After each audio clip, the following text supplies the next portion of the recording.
महान ग्रेस के लिए खुदाबंद, जो तूने मुझे दिखाई है इन दिनों में खुदाबंद, तेरी उस भारी उपस्थिति में खुदाबंद जो मैंने सीखा है। मैं तेरा धन्यवाद करता हूं उस कलीसिया के लिए खुदाबंद, जिसका तूने मुझे अगुआ बनाया है खुदाबंद।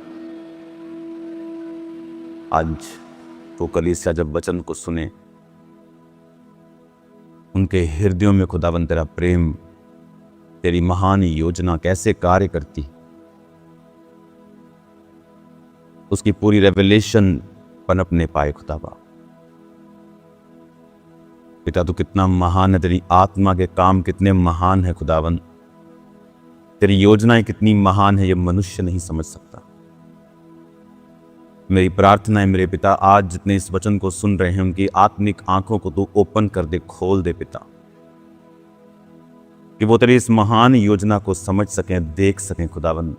इनके हृदयों से सारे डर को निकाल के इन्हें दलेर कर खुदा बाप, तेरा पवित्र आत्मा जुम्बिश करे और कार्य करे खुदाबंद।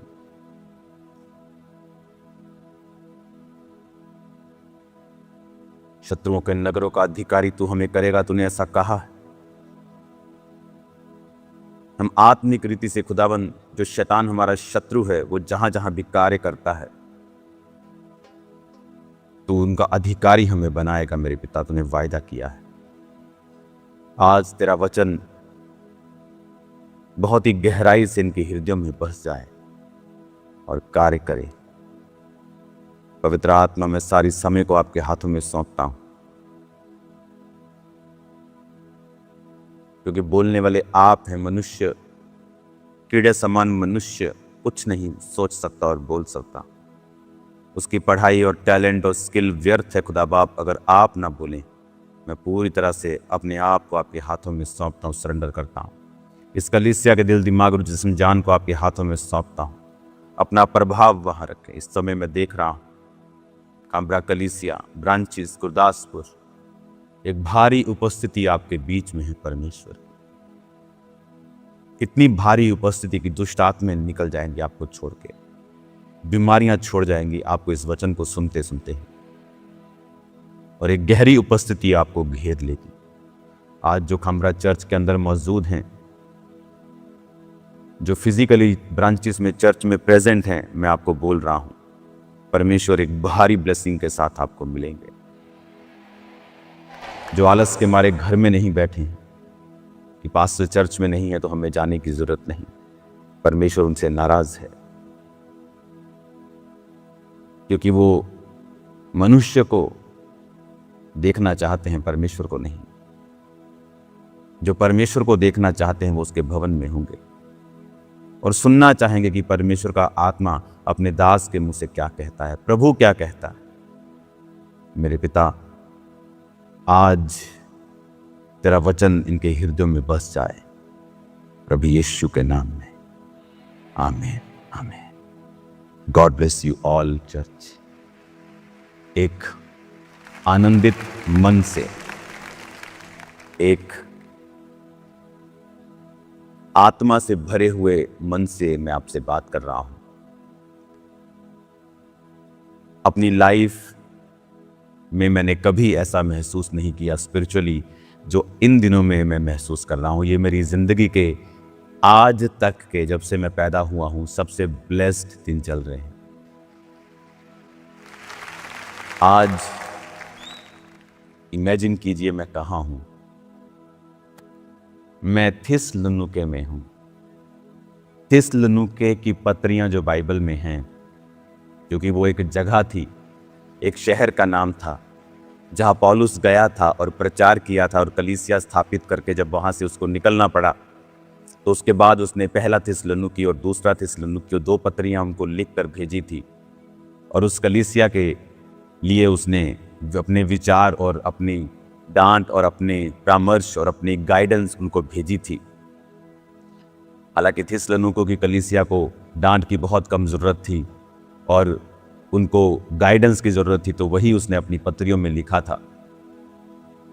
थिस्सलुनीके उसी शहर में, जिस शहर में पौलुस ने प्रीच किया, आज मैं उसी थिस्सलुनीके के अंदर से आपको ब्रीच कर रहा हूँ। जब से मैं यूहन्ना प्रेरित की उस प्रकाशित वाक्य वाली गुफा से होकर आया हूँ और मैंने पहली रात पतमुस टापू के ऊपर पूरी प्रार्थना करते हुए बिताई, और जब सूर्य उगने लगा तो फिर मैं सोने के लिए गया। दूसरी रात आधी रात मैंने प्रार्थना की और मुझे याद है कि वो 3 दिन मैं लगातार प्रार्थना में रहा और मैंने उस चर्च की जो उस गुफा में बनी है वहाँ की एक मीटिंग को, छोटी सी मीटिंग वहाँ होती है, वो प्रीस्ट वहाँ 30 साल से रोज़ मीटिंग करते हैं। उस मीटिंग को मैंने अटेंड किया, मैंने देखा वो क्या करते हैं। वो अपने ट्रेडिशनल वे में करते हैं और उसके बाद उनके साथ थोड़ा बैठना हुआ, कॉफ़ी हुआ, बातचीत हुई, गवाही को शेयर करना हुआ, कुछ और चीज़ें हुई जो मैं जानता हूँ और वो जानते हैं। और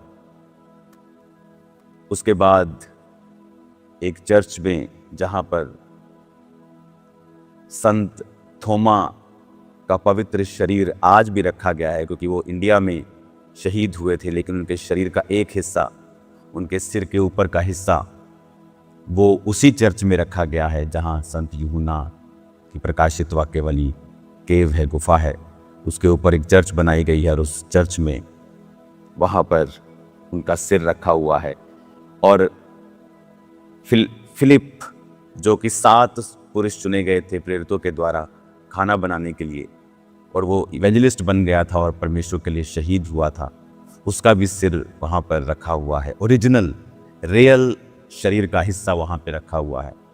जिस जंजीर से यूहन्ना को बांधते थे वो जंजीर असली वाली वही वहाँ पड़ी हुई है। तो वो देख के ऐसा लग रहा था कि हम उसी युग में वापस चले गए हैं, और ऐसा आत्मा का माहौल मेरे जीवन में बना और वो ऐसी बेदारी आई कि कल मुझे नहीं लगता कि मैंने कभी भी इतना डीप मैं बाइबल में गया हूँ और परमेश्वर फुल क्रिश्चियनिटी को परत दर परत, year by year, Jesus Christ के जी उठने के बाद साल प्रति साल वो मेरी आंखों के सामने भेदों को खोलता गया।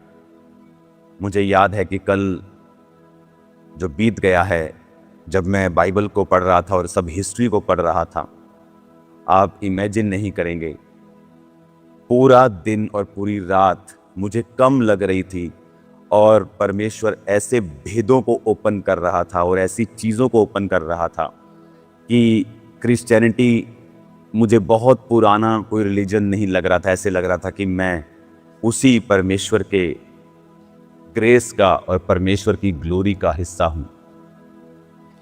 और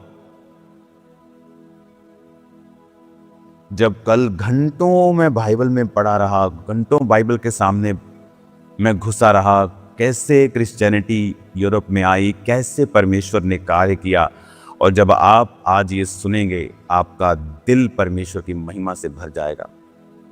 आप ये जान लेंगे कि यहोवा परमेश्वर, आपका प्रभु यीशु मसीह, वो पूरी दुनिया के ऊपर प्रभुता करता है।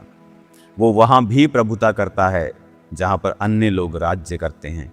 वो वहाँ भी प्रभुता करता है जहाँ लोग बस मसीह का विरोध करते हैं, वो उसकी प्रभुता वहाँ पर भी है।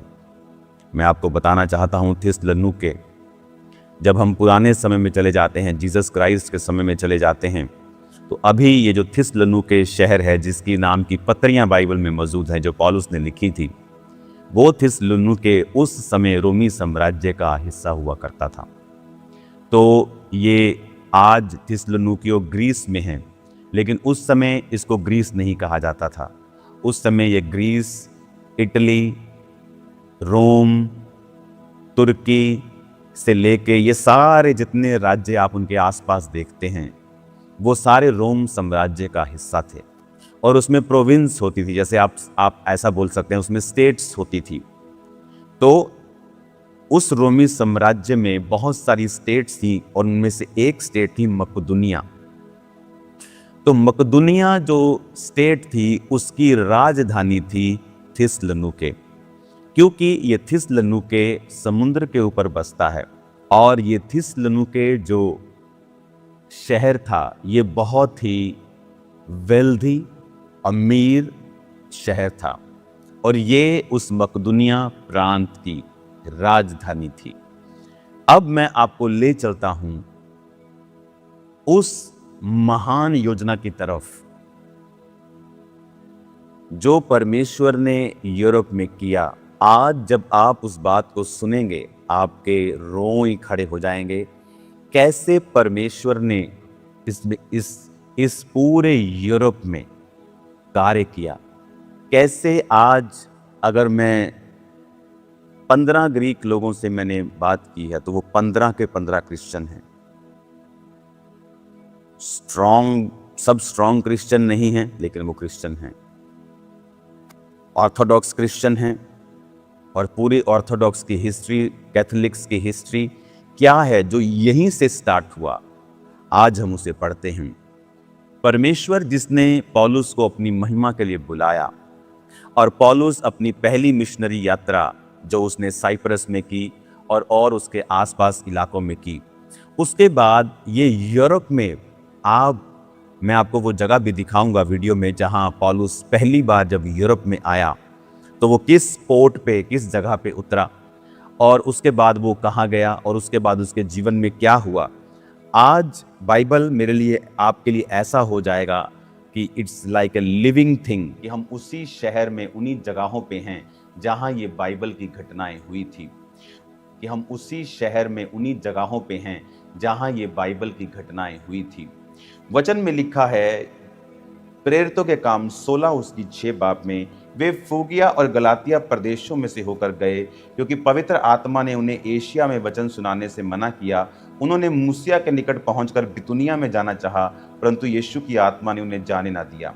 अतः वह मूसिया से होकर त्रोआस में आए। वहां पौलुस ने रात को एक दर्शन देखा कि एक मकदूनी पुरुष खड़ा हुआ विनती करके कह रहा है, पार उतरकर मकदूनिया में आ और हमारी सहायता कर। उन्होंने ये दर्शन देखते ही उसके ये दर्शन, इसको चेंज कर देना टीम, दोबारा बोलता हूँ, उसके ये दर्शन देखते ही हमने तुरंत मकदूनिया जाना चाहा, ये समझ कर कि परमेश्वर ने हमें उन्हें सुसमाचार सुनाने के लिए बुलाया है। यहाँ पर एक मार्वलस काम होता है, इसलिए कहा जाता है कि अगर आप पवित्र आत्मा के चलाए हुए चलेंगे तो परमेश्वर महान कार्य आपके द्वारा करेगा। यहां पर क्या हुआ कि पौलुस जो है वो जिन जगहों के ये नाम है, फ्रूगिया, गलातिया, मूसिया, बितुनिया, ये सारी जगहें अगर आप आज सर्च करेंगे तो ये आपको तुर्की में मिलेंगी। कुछ पार्ट तुर्की का वेस्टर्न, नॉर्दर्न, आपको ये अलग अलग पार्ट तुर्की के ये वो नाम हैं, क्योंकि पौलुस भी अगर आप उसकी स्टडी करेंगे तो वो तुर्की में जन्मा था, क्योंकि तुर्की उसी समय रोमी साम्राज्य के नीचे था। तुर्की से लेके, इजराइल से लेके, इधर से पूरा काफी हिस्सा यूरोप का, काफी हिस्सा इधर पाकिस्तान, इंडिया के कुछ हिस्से, बहुत सारे ऐसे हिस्से थे जहां पर इनका राज्य था। तो और ये राज्य बदलता रहता था ऊपर नीचे, लेकिन मैं आपको जस्ट समझाने के लिए कह रहा हूं कि ये राज्य इतना बड़ा था। तो ये तुर्की की बात हो रही है। तो जब वो तुर्की में, एशिया में जब वचन सुनाना है, वो तुर्की की बात हो रही है, तो परमेश्वर ने कहा मत जा। जब वो बितुनिया को जाना चाहा, यानी वो जब वेस्ट की ओर जाता था तुर्की की, प्रभु कहता नहीं जाना चाहा, उसने कहा वेस्ट की तरफ मैं नहीं जाता हूं, तो इसका मतलब शायद परमेश्वर ने मुझे नॉर्थ की तरफ कहा है। जब वो नॉर्थ की तरफ जाता था, परमेश्वर कहता था मत जा। और उसके बाद उसे एक दर्शन आता है कि मकदूनिया, क्या था मकदूनिया, मैंने आपको पहले बताया था। इस समय मकदूनिया अगर आप देखेंगे तो मैकेडोनियन एक देश है, अभी ये अलग देश है। अगर आप मैप देखेंगे तो अभी ये जो मकदूनिया जब प्रांत, तब ये स्टेट होती थी, तब ये देश नहीं था। लेकिन आज अगर आप ग्रीस के पास देखेंगे तो नॉर्थ मैकेडोनिया ये एक देश है। ग्रीस के बिल्कुल पीछे इसका बॉर्डर लगता है Albania, Bulgaria, Kosovo, Serbia. North Macedonia ये उसके बिल्कुल पीछे लगता है, ग्रीस के साथ बॉर्डर इसका लगता है। तो ये उस मकदूनिया की बात कर रहा है कि ये मकदूनिया जो आज देश है, तब प्रांत हुआ करता था, लेकिन ये यूरोप में था। और वहां उसने दर्शन देखा कि मकदूनी पुरुष आके कह रहा है कि आ और हमारी सहायता कर। अब पौलुस को मालूम हुआ कि मुझे मकदुनिया जाकर प्रीच करना है, और ये वो समय था। इस समय की जो टाइमलाइन है वो मैं आपको बताता हूं। ये जो समय था, जब ये समय था सन 49, जीसस क्राइस्ट के क्रूस पर चढ़ाए जाने के 16 साल बाद का। जीसस क्राइस्ट के क्रूस पर चढ़ाए जाने के 16 साल बाद सन 49 और 50 के पास ये समय था। और पौलुस जिस जगह पर यूरोप में, क्योंकि तुर्की से यूरोप, ग्रीस, तुर्की यूरोप में नहीं आता है, ग्रीस यूरोप में है, तो पौलुस ने जिस जगह पहली बार कदम रखा यूरोप में, वो जगह आगे लिखी है। उसमें लिखा 11 आयत में, इसलिए त्रोआस से जहाज खोलकर हम सीधा सुमात्राके और दूसरे दिन नियापोलिस में आए। नियापोलिस जो आज ग्रीस में कवाला नाम से पहचाना जाता है, ये कवाला जगह जहां पर पौलुस पहली बार ग्रीस पर और यूरोप के ऊपर अपने कदम को रखता है। और वहां से क्या लिखा है, फिर वो फिलिप्पी में पहुंचे जो मकदुनिया प्रांत का मुख्य नगर और रोमियो की बस्ती है, और हम उस नगर में कुछ दिन तक रहे। और सबत के दिन हम नगर के फाटक के बाहर नदी के किनारे ये समझ कर गए कि वहां प्रार्थना करने का स्थान होगा, और बैठकर उन स्त्रियों से जो इकट्ठी हुई थी बातें करने लगे। और लुदिया नामक थुआतीरा नगर की बैंजनी कपड़े बेचने वाली एक भक्त स्त्री सुन रही थी। प्रभु ने उसका मन खोला कि वह पौलुस की बातों पर चित्त लगाए, और उसने अपने घराने समेत बपतिस्मा लिया। तो उसने हमसे विनती की, यदि तुम मुझे प्रभु की विश्वासनी समझते हो तो चलकर मेरे घर में रहो, और वो हमें मनाकर ले गई। अब यहां पर फिलिप्पी में वो जाते हैं। जब वो फिलिप्पी में गए तो उन्होंने कुछ दिन वहां पे रहे, और लुदिया नामक औरत जो बैंजनी वस्त्र यानी अमीर औरत थी, और वो प्रार्थना करते कहीं जा रहे थे, तो उसको वो मिले और सब स्त्रियों से वो बात करने लगे, और उन्होंने परमेश्वर के वचन पर मन लगाया, और वो बपतिस्मा उसने लिया। और वो चर्च जहां पर आज वो चर्च है जहां पर लुदिया ने वचन को सुना था, आप उस चर्च को अपनी स्क्रीन पर देख रहे होंगे। और उसके बाद मैं इन जगहों की खास वीडियो को भी आपको दिखाऊंगा। जुड़े इस हफ्ते तो प्रार्थना और फास्टिंग कर लीजिए, और एक्सपेक्ट। और मैं जिस को भी ये वीडियो भेज रहा हूं, वो बोल रहे हैं हम घर बैठे पवित्र आत्मा से भर रहे हैं, हमें आत्मा छू रहा है, हमें होली स्पिरिट टच कर रहा है। जब आप एक्सप्लेन कर रहे हैं तो पवित्र आत्मा हमें छू रहा है बहुत बड़ी रीति के साथ। अब फिलिप्पी में जब वो पहुंचे और उन्होंने लुदिया का मन परिवर्तन होते हुए देखा, और उसके बाद मैं इन जगहों की खास वीडियो को भी आपको दिखाऊंगा। जुड़े इस हफ्ते तो प्रार्थना और फास्टिंग कर लीजिए, और एक्सपेक्ट। और मैं जिस को भी ये वीडियो भेज रहा हूं, वो बोल रहे हैं हम घर बैठे पवित्र आत्मा से भर रहे हैं, हमें आत्मा छू रहा है, हमें होली स्पिरिट टच कर रहा है। जब आप एक्सप्लेन कर रहे हैं तो पवित्र आत्मा हमें छू रहा है बहुत बड़ी रीति के साथ।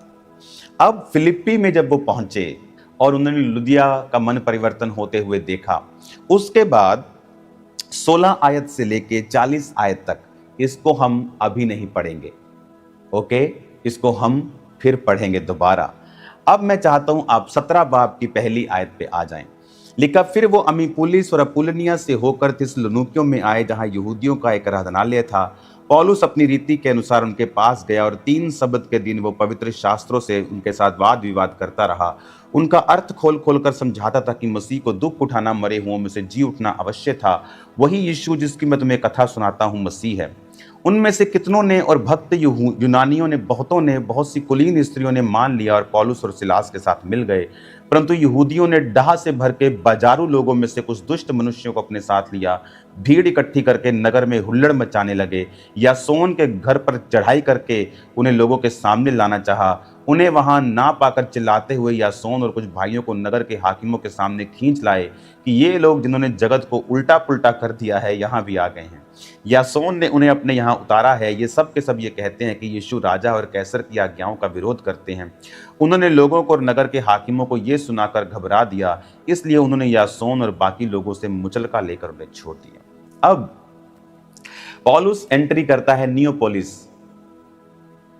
जो आज का कवाला है। वहां से एंट्री करके वो फिलिप्पी में जाता है और वहां प्रीच करता है। लुदिया का हृदय परिवर्तन होता है और बहुत से लोग परमेश्वर को मानते हैं। उसके बाद बाकी का हिस्सा हम बाद में पढ़ेंगे, जब पौलुस एक दुष्ट आत्मा को निकालता है और वो जेल में जाते हैं और वो जेल टूट जाती है। उसका भी मैं आपको एक खास आपको दर्शन करवाऊंगा परमेश्वर की उन जगहों के जहां खुदा ने कार्य किया। लेकिन बात वचन में ध्यान देना है, बात वर्ड की है कि परमेश्वर कैसे कार्य करता है, उसकी स्पिरिट कैसे कार्य करती है। हमारी आस्थाएं जगहों पे नहीं है, लेकिन वहां जो परमेश्वर ने कार्य किए हैं, हमारी आस्था उस परमेश्वर और उसके वर्ड के ऊपर है। यहां पर थिस्सलुनीकियों में जब वो आता है और 3 शब्द के दिन यानी 3 हफ्ते वो यहां पर प्रीच करता है, उसी जगह जहां मैं बैठा हूं, इसी थिस्सलुनीकी शहर में जहां मैं आपसे बात कर रहा हूं। कलीसिया आप ब्लेस्ड हैं। इसी थिस्सलुनीकियों से जहां पतरस ने 3 हफ्ते उस कलीसिया से उन लोगों से बात की, और बहुत से लोगों ने, बहुत से यूनानियों ने, बहुत सी कुलीन स्त्रियों ने, बहुत से अच्छे लोगों ने, अमीर लोगों ने, गरीब लोगों ने, सब ने परमेश्वर के वचन को ग्रहण किया। और विरोधी वहां भी पहुंचे और बाजारू लोगों को साथ लेकर उन्होंने जिस घर में पौलुस रुका था उसको कब्जा कर लिया, लेकिन उसको फिर जमानत देकर यासोन को छोड़ दिया गया। और उसके बाद थिस्सलुनीके शहर में परमेश्वर का वचन पनपने लगा। जब पौलुस थिस्सलुनीके को छोड़ के गया, क्योंकि उसको फोर्स किया गया कि वहां से वो निकल जाए, आगे लिखा है बीरिया में वो गया, फिर आगे आप देखोगे एथेंस में गया, फिर वो कुरिन्थिस में गया। एथेंस यहां से 576 किलोमीटर दूर है। कुरिन्थिया एथेंस से भी थोड़ा सा आगे है। कुरिन्थिया बहुत ही करप्ट, बहुत ही अमीर शहर था, जिसमें बहुत पैसा था। इसलिए आपने देखा होगा कुरिन्थिया को जो पत्रियां पौलुस ने लिखी वो कितनी लंबी लंबी है। पहला कुरिन्थिया, दूसरा कुरिन्थिया। आपने गलातियों की कलीसिया देखी, फिलिप्पियों की देखी, आपने इफिसियों की देखी, आपने थिस्सलुनीकियों, आपने कुलस्सियों, फिलेमोन, दूसरा थिस्सलुनीकियों, तिमुथियुस, पहला तिमुथियुस, दूसरा तिमुथियुस, तीतुस। आपने देखी छोटी छोटी पत्रियां। कुरिन्थिस की पत्रियां लंबी लंबी क्यों? क्योंकि उस कलीसिया में जब पौलुस रुका और उस कलीसिया को स्थापित किया, क्योंकि वहाँ का माहौल ऐसा था, वहाँ की जो डेवलिश चीज़ें ऐसी थी कि वहाँ उसको सुधारने के लिए लंबी लंबी पत्रियां आप देखोगे। कुरिन्थिया एक शहर है, आज भी है। एथेंस एक शहर है, आज भी है, जो आप बाइबल में पढ़ते हो। 16 आयत में लिखा है, प्रेरितों के काम 17 उसकी 16, जब पौलुस एथेंस में उनकी बाट जो रहा था। तो एथेंस एक शहर है। कुरिन्थिस 18 बाब उसकी 1 आयत में लिखा है, इसके बाद पौलुस एथेंस को छोड़कर कुरिन्थिस में आया। कुरिन्थिस एक शहर है। जब मैं यहाँ से अब जा रहा हूँ, और मैं जल्दी कलीसिया आपके बीच में हूँगा जलंधर खाम्बरा में, लेकिन मैं आपको ये एथेंस और कुरिन्थिस दोनों दिखाऊंगा। मैं आपको थिस्सलुनीकियों दिखाऊंगा, आपको फिलिप्पी शहर दिखाऊंगा, नियोपोलिस यानी कवाला जहाँ पे पौलुस ने पहला कदम रखा था वो दिखाऊंगा। आपको पूरी पौलुस की यात्रा, आपको याद है मैंने एक दिन आपसे कहा था पुलपिट के ऊपर कि परमेश्वर ने मुझे आपको पौलुस की यात्रा समझाने के लिए कहा है। लेकिन जब मैं वचन को तैयार करने लगा तो परमेश्वर रोक कर मुझे और वचन देता था संडे के लिए। हालेलुया। तो आज आप बाइबल को लिविंग रूप में सुन रहे हो कि आप थिस्सलुनीकियों से वचन सुन रहे हो। हालेलुया। थिस्सलुनीकियों की पत्री को अगर हम पढ़ते हैं तो अगर आप निकालेंगे ना तो आपको महसूस होगा। और आपको पता है क्योंकि ये पौलुस की सेकंड मिशनरी यात्रा की शुरुआत ही इस थिस्सलुनीकियों और फिलिप्पी से हुई। तो इसीलिए अगर आप हिस्ट्री पढ़ेंगे तो पहला थिस्सलुनीकियों और दूसरा थिस्सलुनीकियों नए नियम की सबसे नई पुस्तकों में से एक आती है। ये सबसे पहले लिखी गई पुस्तकों में आती है। ये पहला थिस्सलुनीकियों और दूसरा थिस्सलुनीकियों हिस्ट्री में लिखा है। ये इसका मतलब अगर आप यहाँ पढ़ते हैं और हिस्ट्री में पढ़ते हैं, आपको मालूम होता है कि ये सब, क्योंकि जब हिस्टोरियन इन चीज़ों को पढ़ते हैं तो वो बाइबल को नहीं मानते, वो कार्बन डेटिंग करते हैं, वो चीज़ों को दूसरी हिस्ट्री की बुक्स में जो दूसरे धर्मों ने, दूसरे राज्यों ने लिखी, वहां से उसकी खोज करते हैं। तो इमेजिन करो कि परमेश्वर के पवित्र वचन को जब हिस्ट्रियों में खोजा गया और जब बाइबल में खोजा, सारी डेट और टाइमिंग मैच करती है। हालेलुया। ये जीवित परमेश्वर है, सच्चा वचन है उसका। अब थिस्सलुनीकियों अगर आप पढ़ेंगे, पहला अध्याय पहली आयत, पौलुस तिमुथियुस की ओर से थिस्सलुनीकियों की कलीसिया के नाम जो परमेश्वर पिता और प्रभु यीशु मसीह में है, अनुग्रह और शांति तुम्हें मिलती रहे। हम अपनी प्रार्थनाओं में तुम्हें याद करते और सदा तुम्हारे विषय में परमेश्वर का धन्यवाद करते हैं और अपने परमेश्वर और पिता के सामने तुम्हारे विश्वास के काम, प्रेम का परिश्रम और हमारे प्रभु यीशु मसीह में आशा की धीरता को लगातार याद करते हैं। हे भाइयों, परमेश्वर के प्रिय लोगों, हम जानते हैं तुम चुने हुए हो, क्योंकि हमारा सुसमाचार तुम्हारे पास ना केवल शब्द मात्र से ही वरन सामर्थ और पवित्र आत्मा से और बड़े निश्चय के साथ पहुंचा है, जैसा तुम जानते हो कि हम तुम्हारे लिए तुम्हारे बीच में कैसे बन गए थे। बड़े कलेश, पवित्र आत्मा के आनंद वचन को मानकर तुम प्रभु की सी चाल चलने लगे। यहाँ की मकदुनिया और अखया के सब विश्वासियों के लिए तुम आदर्श बने। हालेलुया। अब आपको ये समझ आ रहा है कि वो क्या कह रहा है। अब आपको आ रहा है ना समझ। जब वो नियोपोलिस यानी कवाला में आया, वो फिलिप्पी में गया, लोगों को बदला, वहां उसको जेल में रखा, जेल टूटी, वहां के दरोगा ने परमेश्वर को मान लिया। उसके बाद जब वो फिर वापिस थिस्सलुनीकि में आया, 3 हफ्ते प्रीच किया, लोगों ने उसे धक्का देके आगे कर दिया। वो बीरिया में आया, उसके बाद वहां उसने प्रीच किया, फिर वो आगे बीरिया में भी लोगों ने उसका पीछा किया, फिर वो एथेंस में चला गया, फिर वो कुरंथी में चला गया। जब वो चला तो गया, लेकिन उसे सता रहा था कि मैं वहां 3 हफ्ते ही प्रीच करके आया हूँ थिस्सलुनीकियों में। तो थिस्सलुनीकियों में उस कलीसिया का क्या होगा जब वो 3 हफ्ते पुराने विश्वासी हैं, लेकिन उन्होंने परमेश्वर की बड़ी सामर्थ को देखा है। वो लड़की जिसमें दुष्ट आत्मा, भविष्य बताने वाली दुष्ट आत्मा थी, उस दुष्ट आत्मा को निकलते हुए देखा, वहां पे हीलिंग को देखा, डिलीवरेंस को होते हुए देखा, जेल हिल गई, दरोगा जेल का जो जेलर था मेन, बपतिस्मा ले लिया। तो उन्होंने बड़े मिरेकल्स को देखा था। लेकिन पौलुस तब भी ये चिंता में था कि उनका क्या होगा जब उन पे कलेश आएगा। तो इसीलिए जब तिमुथियुस वापिस गया उसके पास, पौलुस के पास, तो उसने जब थिस्सलुनीकियों की कलीसिया के बारे में बताया कि उनका विश्वास बड़ा जबरदस्त है, वो हिले नहीं है, उनका विश्वास पूरा है, तो इसीलिए पौलुस ने अपना दिल उनके साथ शेयर किया। थिस्सलुनीकियों की पत्री लिखी कि उसने फिर ये सब बातें लिखी कि तुम बड़े क्लेश में पवित्र आत्मा के आनंद के साथ प्रभु के वचन को मानकर हमारी किसी चाल चलने लगे हो। यानी उसको खबर मिली कि कलीसिया जो थिस्सलुनीकियों की है वो टूटी शूटी नहीं है, वो तो बड़ी सामर्थ के साथ आगे बढ़ रही है, वो तो आदर्श बन गए हैं जी। वो तो इतना विश्वास है उनका, कोई चर्च मिस नहीं कर रहा, कोई कुछ नहीं हो रहा, परमेश्वर के वचन में वो बढ़ रहे हैं और परमेश्वर के फियर में बढ़ रहे हैं और मिरेकल्स हो रहे हैं उनके लाइफ में। पौलुस आनंदित था। और अब आपको थिस्सलुनीकि की जब कलीसिया पढ़ेंगे, आपको पूरी हिस्ट्री मेरे को समझ ऐसा लग रहा था कल रात और कल दोपहर, कल सुबह और कल तड़के, आज सुबह तड़के की, ऐसा लगता है कि बाइबल पूरी हमारे सामने ओपन हो गई। मुझे वैसे भी किसी परमेश्वर के दास ने बताया था कि जब तुम उस प्रकाशित वाक्य वाली जगह से वापिस आओगे तो परमेश्वर बाइबल के गहरे प्रकाशनों को और गहरे भेदों को तुम्हारे जीवन पे खोल देगा। हालेलुया। कल जब मैं डीप स्टडी कर रहा था, इतना मेरे को मजा आ रहा था, आज तक मुझे इतना मजा नहीं आया वो इतनी स्टडी बाइबल की डीप करके। इतना ग्लोरियस वो माहौल था और आज भी अब भी वो महसूस मैं कर रहा हूं। तो अब थिस्सलुनीकियों की कलीसिया को जब उसने वो पत्रों को लिखा, और अगर आप पूरी थिस्सलुनीकि की कलीसिया पढ़े, 1 बाब, 2 बाब, 3 बाब, 4 बाब, 5 बाब आप पढ़ेंगे। मैंने पूरी प्रकाशित वाक्य की पुस्तक, प्रकाशित वाक्य गुफा के अंदर पढ़ी पूरी पुस्तक।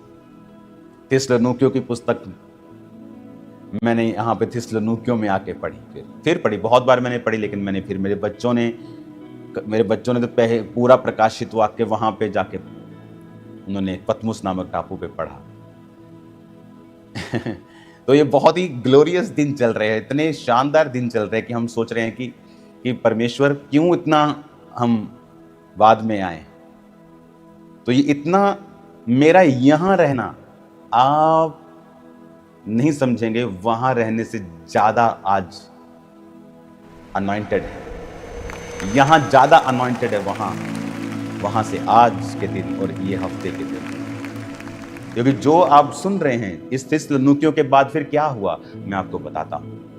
पौलुस ग्रीस में एंटर करता है, नियोपोलिस में जो आज का कवाला है, फिलिप्पी में जाता है जो आज भी फिलिप्पी कहलाता है, थिस्सलुनीकियों में आता है, आज भी थिस्सलुनीकियों ही कहलाता है, एथेंस में जाता है, फिर कुरंथी में जाता है। इस तरह वो प्रीच करता करता सब जगहों के ऊपर कलीसियाओं को स्थापित करता हुआ जाता है। और उसके बाद वो अपने स्पिरिचुअल सन्स को, तिमुथियुस को और अपने भाइयों को वहां भेजता रहता है उन जगहों के ऊपर। वो उन कलीसिया का समाचार लाते हैं कि उसमें ये कमी है, ये अच्छी बात है। तो पौलुस उन कमियों को दूर करने के लिए पत्रियां लिखा करता था और उनकी अच्छी बातों के लिए उनकी सराहना किया करता था और उन पत्रियों को भेजकर उनके हाथों में वो उनको पास भेज दिया करता था और वो पत्रियां फिर उन कलीसियाओं में पढ़ी जाती थी। अगर थिस्सलुनीकियों के नाम को कलीसिया को पत्री भेजी है तो ये पत्री अगर इस घर में एक कलीसिया लगती है, उस घर में एक कलीसिया लगती है, तो सब थिस्सलुनीकियों की कलीसियाओं को इकट्ठा करके उस पत्री को पढ़ा जाता था और फिर लोग पौलुस की शिक्षाओं के ऊपर चला करते थे। और इस तरह से पौलुस इस पूरे एरिया में प्रीच करता और कलीसियाओं को स्थापित करता गया। उसने यहाँ पर थिस्सलुनीकियों को पत्री लिखी, उसने कुरिन्थिया की पत्री लिखी। तो ये वही पत्रियां थी कि जहाँ कलीसिया में कोई कमी थी, कोई क्वेश्चंस थे, कुछ कुरीतियां थी या कुछ अज्ञानता थी और कुछ अच्छी बातें थी, तो वो उन पत्रियों में उन्हें मेंशन करके अपने लोगों के हाथ में उन्हें भेजा करता था। और जैसे आज मान लीजिए मैं थिस्सलुनीकिया की ये कलीसिया चला रहा हूँ, उधर कोई और एक कलीसिया चला रहा है, उधर कोई और कलीसिया चला रहा है, तो जब पत्री आती थी कि थिस्सलुनीकियों के नाम, यानी मेरे शहर के पूरी कलीसिया के नाम एक पत्री आई है, तो वो पत्री लाई जाती थी और सब कलीसियाओं के सामने पढ़ी जाती थी और सब लोग उसे फॉलो करते थे। तो एक बड़ी घटना जो 49 और 50 यानी 49 यानी पहली सदी के 50वें साल सन 52 के करीब, उसी समय के करीब जो अपोस्टल थोमा जिसने परमेश्वर की पसली में उंगलियों को डाल के देखा था, वो भारत में आए थे। ये वही समय है 2 साल पहले जब पौलुस इस प्रीच को यूरोप में लेके गए। वही समय में जो परमेश्वर के बाकी चेले थे, पतरस, याकूब, यूहन्ना जो कलीसिया के खंबे माने जाते हैं, और बाकी चेले, वो सेंटर में यानी इज़राइल में रह के यरूशलेम के पास वो उन प्रीच को उस जगहों के ऊपर फैला रहे थे। पौलुस को परमेश्वर ने ड्यूटी लगाई कि वो इस प्रीच को यूरोप में लेके जाए और यही सेंटर था दुनिया का, यहीं पे ज्यादा लोग रहते थे। बहुत से देश तो भी खोजे भी नहीं गए थे और वहां पे पॉपुलेशन भी नहीं थी, यही वो हिस्सा था। और जब 50 ईस्वी के करीब पौलुस यहाँ पे आए और उन्होंने यहाँ पे प्रीच करना शुरू किया और जगह जगह कलीसियां स्थापित हुई, और पौलुस ने कहा कि मैं सिर्फ वचन से तुम्हारे पास नहीं आया, पर उसने क्या लिखा देखो 5 आयत में, पहला थिस्सलुनीकियों 5:1-5 कहता, हमारा सुसमाचार तुम्हारे पास केवल शब्द मात्र में नहीं परंतु सामर्थ और पवित्र आत्मा में और बड़े निश्चय के साथ पहुंचा है। कहता सामर्थ के साथ, पवित्र आत्मा के साथ और बड़े निश्चय के साथ पहुंचा है। यह समाचार सिर्फ शब्दों से नहीं था। हालेलुया, परमेश्वर महान है। कहता नो, सिर्फ शब्दों से नहीं, be healed in the name of Jesus.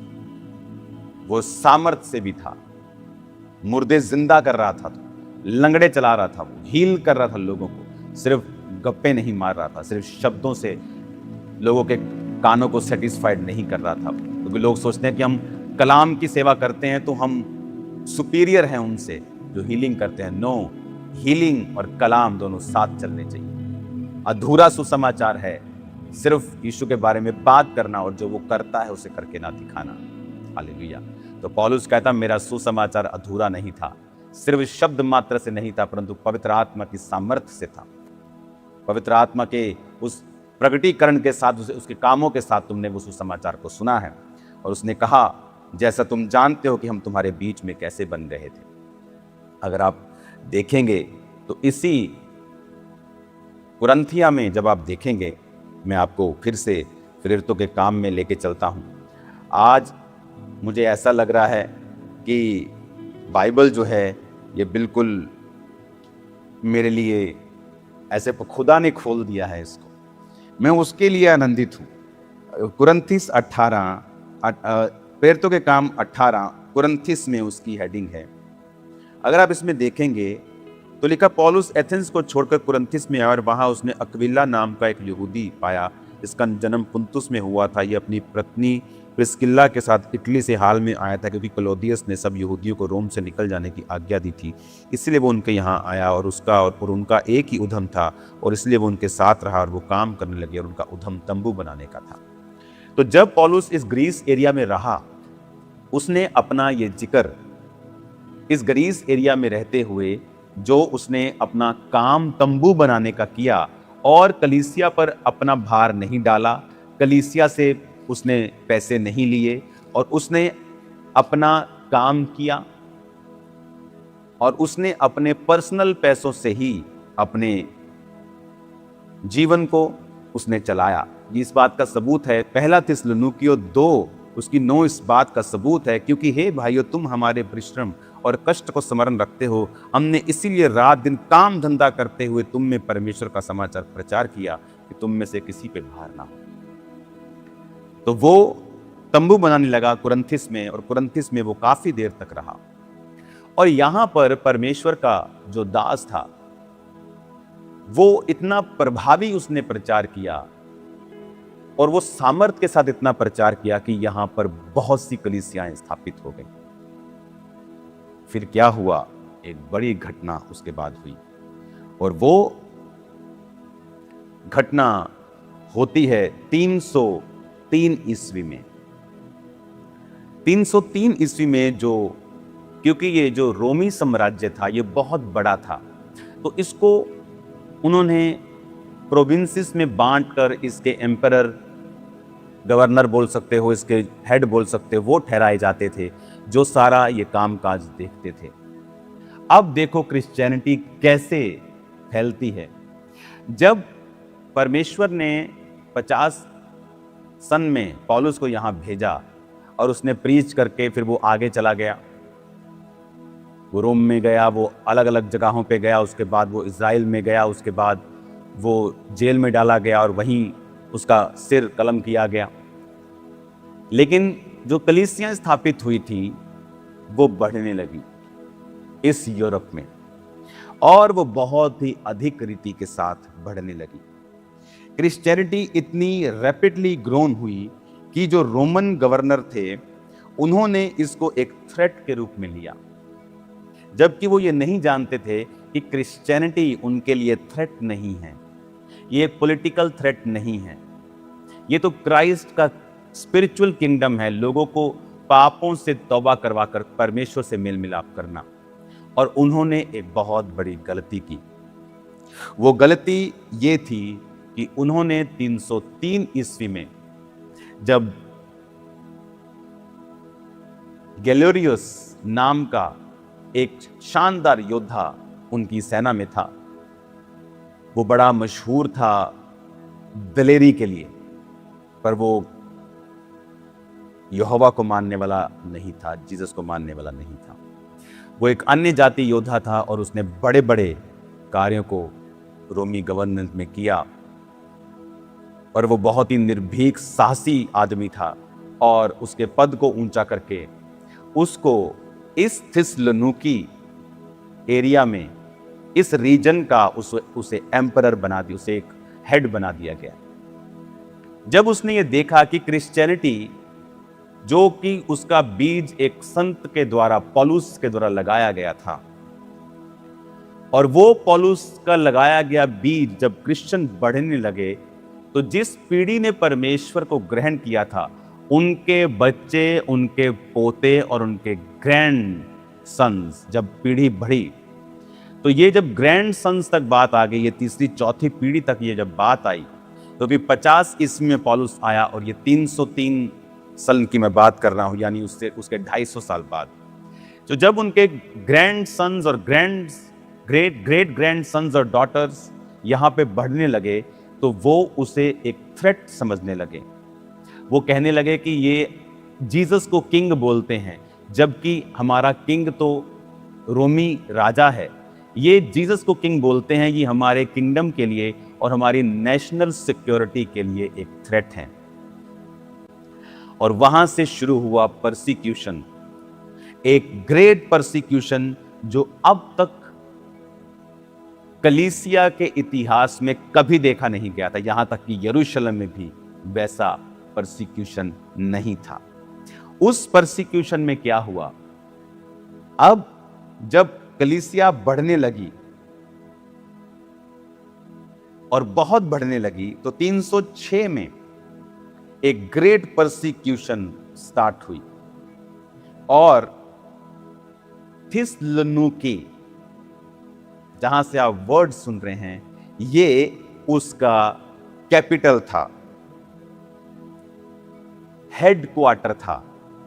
किसका? गिलेरियोस का। कौन गिलेरियोस? जो रोमी साम्राज्य का एक निर्भीक योद्धा था, जिसका रैंक बढ़ता जा रहा था, और एक दिन फिर वो इसी पूरे रीजन का हेड बन जाता है।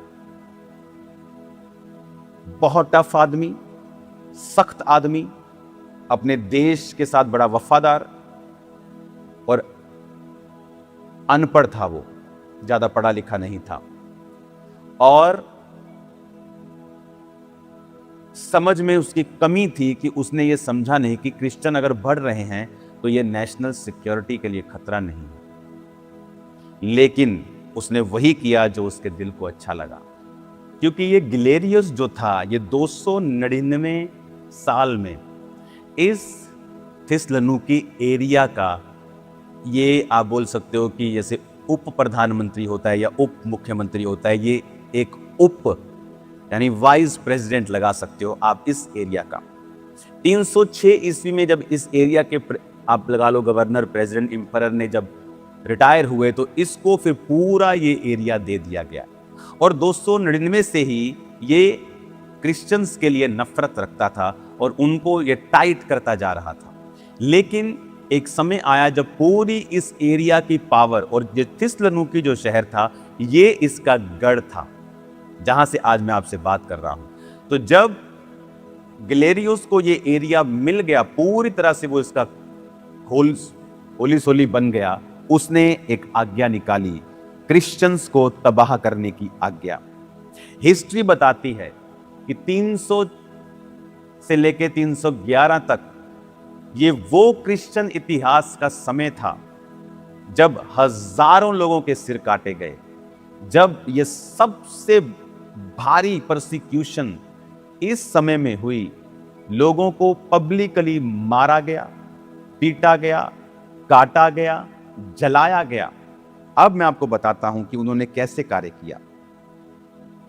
उन्होंने मैजिस्ट्रेट्स को आज्ञा दी कि वो पब्लिक प्लेसेस के ऊपर वेदियां बनाएं, और उन वेदियों को वो अलग अलग जगह, कोर्टयार्ड्स, पब्लिक बाथरूम्स के बाहर कहीं साइड पे, ऐसे सिटी प्लाजास के बाहर, और जहां जहां भी लोग इन वेदियों को देखते थे, वहां वहां उन्हें एक खुशबूदार कोई चीज उनके सामने जलानी पड़ती थी। और वहां पर जो पूरी तरह से जो रोमी राजा होता था, उसकी भी इमेज लगी हुई थी। जो इंपेरियर गैलेरियस था, उसकी भी एक इमेज लगी थी कि उसके सामने भी वो उसकी पूजा करेंगे। तो जो कोई वो पूजा नहीं करता था, उसको एक स्पेशल किस्म का सर्टिफिकेट एक होता था उनके पास, एक पहचान पत्र। तो वो पहचान पत्र इस कारण होता था कि ये आदमी इन सब चीजों की पूजा करता है। तो जब सोल्जर्स चेक करते थे किसी घर में जाके कि पहचान पत्र दिखाओ, उनके पास नहीं होता था, इसका मतलब ये लोग पूजा नहीं कर रहे इन गॉड्स की, और इन रोमी जो एम्पेरर गैलेरियस है इसकी पूजा नहीं कर रहे, तो उनको घरों से खींच कर मार दिया जाता था। उनकी स्टेट ने एक लॉ पास किया कि उनकी प्रॉपर्टी, लैंड और मनी उनसे छीन ली जाए, उनसे सिटीजनशिप छीन ली जाए, और उनको नौकर का दर्जा दे दिया जाए। फिजिकल टॉर्चर, उनको लकड़ी में बांध कर रखा जाता था, उनके जॉइंट्स को डिसलोकेट कर दिया जाता था, उनको लोहे की सांकलों के साथ बांधकर गरम गरम प्लेटों के ऊपर खड़ा कर दिया जाता था। और देमेत्रियस नाम का एक Roman officer, young Roman officer, परमेश्वर को मानने लगा था, और जब उन्होंने अपने ही ऑफिसर्स को प्रीच करते हुए देखा तो उसको स्पीयर, भाले मार मार के पब्लिक में मार दिया था। और उस की चर्च यहां मौजूद है, देमेत्रियस की, उस शहीद की, उसकी रिमेम्बरेंस में। उसकी चर्च मतलब उसकी पूजा नहीं करते ये लोग, उसकी रिमेम्बरेंस में एक जीसस क्राइस्ट की चर्च यहां मौजूद है। तो उन दिनों में सिस्टेमेटिकली लोगों को अरेस्ट किया जाने लगा, लीगली उनको परसिक्यूट किया जाने लगा, उनकी चीजों पर कब्जा किया जाने लगा, उनको मारा जाने लगा, शेरों के मुंह में दिया जाने लगा। तो पता आपको क्या हुआ? वो ग्लेरियस एम्परर, वो गवर्नर, वो उस देश का राजा, आप समझ सकते हो, उस रीजन का राजा, जब उसने ये देखा 311 ईस्वी में, जब ये दुखों को वो करते करते सालों बीत गए थे, जब उसने 311 ईस्वी में ये देखा कि ये लोग अपने परमेश्वर से हटे नहीं, ये मर गए, ये लुट गए, बर्बाद हो गए, मार दिए गए, घसीटे गए, शेरों के मुंह में चले गए, अपने विश्वास का इनकार नहीं किया, और उसका दिल टूट गया और वो बीमार हो गया। और वो इतना बीमार हुआ कि अपनी डेथ बेड पे चला गया। जब उसने देखा कि 311 ईस्वी में उसकी परसिक्यूशन फेल हो चुकी है, उसने ये लिखा कि मेरा किया हुआ परसिक्यूशन क्रिश्चियंस के फेथ को खत्म नहीं कर पाया और क्रिश्चियनिटी को खत्म नहीं कर पाया। और उसने फिर देखा 311 ईस्वी में, और उसने एक लॉ पास किया, और मैं आपको उस लॉ का आज नाम बताता हूं। और उसने एक लॉ पास किया, the edict of toleration, 311 AD का लॉ है। अपने डेथ बेड के ऊपर थिस्सलुनीकि, इसी शहर में जिस शहर से मैं आपसे बात कर रहा हूं, सीवियरली इल, एम्परर गैलेरियस ने रियलाइज किया his persecution had failed miserably. He issued an edict officially legalizing Christianity and asking Christians to pray to their God for his health. Hallelujah, Hallelujah. 311 में ग्लेरियस कहता है, मेरी परसिक्यूशन जो की गई है वो फेल हो चुकी है, और उसने एक लॉ पास किया, एक एडिक्ट पास किया ऑफिशियली, क्रिश्चियनिटी को उसने लीगलाइज कर दिया, और क्रिश्चियन से माफी मांगी और उनसे प्रार्थना की कि वो अपने परमेश्वर से मेरी सेहत के लिए प्रार्थना करें, क्योंकि अब एम्परर को पता चल गया था कि वो इसीलिए बीमार होकर मर रहा है क्योंकि उसने परमेश्वर के साथ पंगा लिया है। बहुत से मसीह विरोधी, हमें उनके लिए प्रार्थना करनी, हमें उनके लिए ब्लेसिंग मांगनी है, लेकिन मैं आपको बताना चाहता हूं, ये समय आ रहा है जब आप उनको बहुत गहरी, बहुत भद्दी स्थिति में देखने वाले हैं। मैं आपको ये बोलना चाहता हूं, समय आ रहा है, बहुत नजदीक है। उसके बाद क्रिश्चियनिटी एक लीगलाइज धर्म हो गया। यहां से लोग धर्म बोलते हैं, हमारे लिए धार्मिकता है। लोग परमेश्वर को मानने लगे, लीगलाइज धर्म हो गया, कोई तंग नहीं कर सकता था क्रिश्चियंस को। 311 बीतता गया और वो आदमी मर गया, और उसके बाद नए नए एम्परर उठे। बीच में एक और एम्परर आया 350 के करीब, और उसने फिर से क्रिश्चियंस को तंग करना चाहा। फिर क्रिश्चियन थोड़ा तंग रहे, लेकिन 380 ईस्वी में कुछ ऐसा हुआ जो आपको खिला देगा। एम्परर थियोडोसियस, यहां का नया एम्परर, ये वो एम्परर नहीं था, वो तो मर गया। उसके बाद नए नए एम्परर आते रहे, कुछ तंग करते रहे, लेकिन क्रिश्चियंस जब उस परसिक्यूशन से नहीं डरे तो इससे क्या डरते। अब ये एम्परर थियोडोसियस आता है, और थिस्सलुनीकि में ही, हालेलुया, ये मेरा आना खुदा की ओर से है, थिस्सलुनीकि में ही डेंजरसली इल हो जाता है। इसी थिस्सलुनीकियों का एम्परर, जो पूरे रीजन का करता धरता था, गंभीर रूप से वो भी बीमार हो जाता है। और लेकिन ये एम्परर एक काम करता है, ये क्राइस्ट को कबूल कर लेता है। मैं ये कहानी नहीं सुना रहा हूं, मैं आपको ये असली स्टोरी बता रहा हूं जो हुआ है इस देश में, जो अविश्वासियों की पुस्तकों में है, जो हमारी बाइबल में है, जो देश की हिस्ट्री में है, जो दूसरे देशों की हिस्ट्री में भी है, जो मसीह को नहीं जानते हैं, आज तक नहीं जानते हैं, उन्होंने भी सेम बात लिखी हुई। 380 ईस्वी में वो इल हुआ, और इसी शहर के परमेश्वर के दास एशोलियोस के द्वारा उसने बपतिस्मा लिया। अध्यक्ष बिशप बोलते थे उस समय, इस शहर के बिशप ने उसे बैप्टाइज किया, इस शहर के कर्ता धर्ता को, और उसने एक नया एडिक्ट, एक नया लॉ पास कर दिया। उसने क्रिश्चियनिटी को official state religion of Roman umpire बना के बाकी सब चीजों को खत्म कर दिया,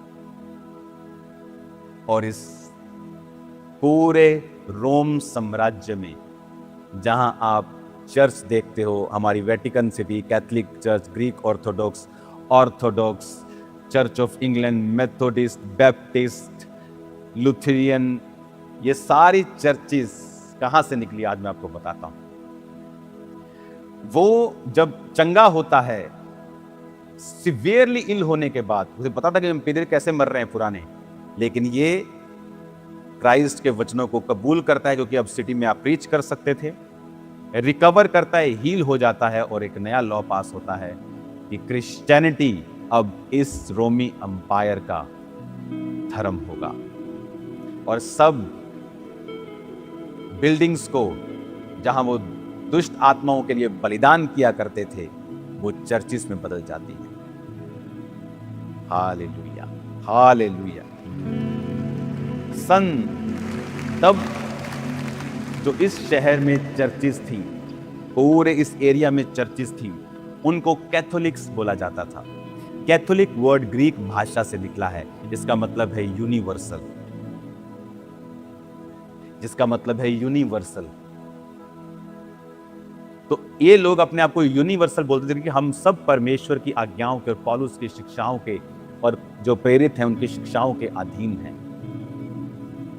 तो फिर ये चर्च, जब आप रोम में आज देखते हो क्रिश्चियनिटी जो कैथोलिक्स का सेंटर है, ये तब शुरू हुआ जब ये सब चीजें हुई, और उसके बाद और भी बहुत सी पॉलिटिकल घटनाएं हुई, और जो रोम का साम्राज्य था वो पोप को मिला, और वहां से फिर उन्होंने धार्मिक रूप से और दूसरे रूप से पूरी क्रिश्चियनिटी को फैलाया और वो चलाया। सन 1000 में, 1000 ईस्वी में, इटली और ग्रीस, ऊपर के रीजन और नीचे रीजन्स में थोड़ा कॉन्फ्लिक्ट होने लगा, भाषाओं के विषय में और चीज़ों के विषय में। तो ऊपर वाले जो इटली के लोग थे वो रोमन कैथोलिक्स बन गए, और नीचे वाले जो ग्रीस के थे वो ऑर्थोडॉक्स, उन्होंने अपने आप को बोलना शुरू किया। फिर 1500 ईस्वी में मार्टिन लूथर ने कहा कि कैथोलिक्स को कुछ सजेशंस दिए, कहा कि आप लोग ये नहीं कर सकते, आप लोग ये नहीं कर सकते, तो उन्होंने सुझाव को नहीं माना, और फिर वहाँ से लुथेरियन, जिसको हम बोलते हैं, वो चर्च, बैप्टिस्ट, मेथोडिस्ट, ये वहीं से हम पेंटिकोस्टल, सभी लोग इस तरह से पूरी दुनिया में फैलते गए। कुछ किसी की डॉक्ट्रिन्स में फर्क है, लेकिन सब लोग क्राइस्ट की शिक्षाओं में चलते रहे और फैलते रहे। आज जिस जगह मैं हूं, यहां ऑर्थोडॉक्स चर्च लोग जाते हैं।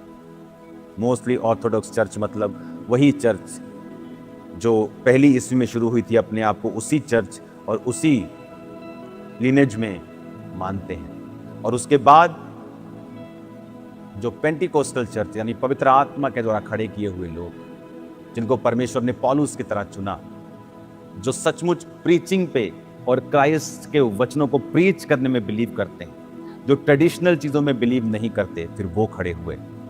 और आज पूरी दुनिया में आप देख रहे हो हर तरह के लोगों को, Roman Catholics, Greek Orthodox, Orthodox, Russian Orthodox, Baptist, Lutheran, Anglican, ये सब चर्चेस इस तरह से परमेश्वर के कार्य को करती है। आज मैं आनंदित हूं और मुझे पता है कि परमेश्वर ने आपसे बात की है, कि किस तरह से परमेश्वर ने उन लोगों के विश्वास को और उन शहीदों के लहू को यहां वेस्ट नहीं होने दिया, पर परमेश्वर ने अपने राज्य को स्थापित किया। आप डरे मत, घबराए मत, खुदाबंद हमारे संग है, वो सब शक्तियों से महान है। वो हमारी परसिक्यूशंस को भी जानता है, हमारे दुखों को भी जानता है, वो शहीदों के लहू का बदला लेना भी जानता है। कलीसिया, प्रार्थना करो कि परमेश्वर का राज्य फैले, क्योंकि ये कोई पॉलिटिकल थ्रेट नहीं है, ये कोई धर्म का प्रचार नहीं है, ये धार्मिकता का प्रचार है। हालेलुया।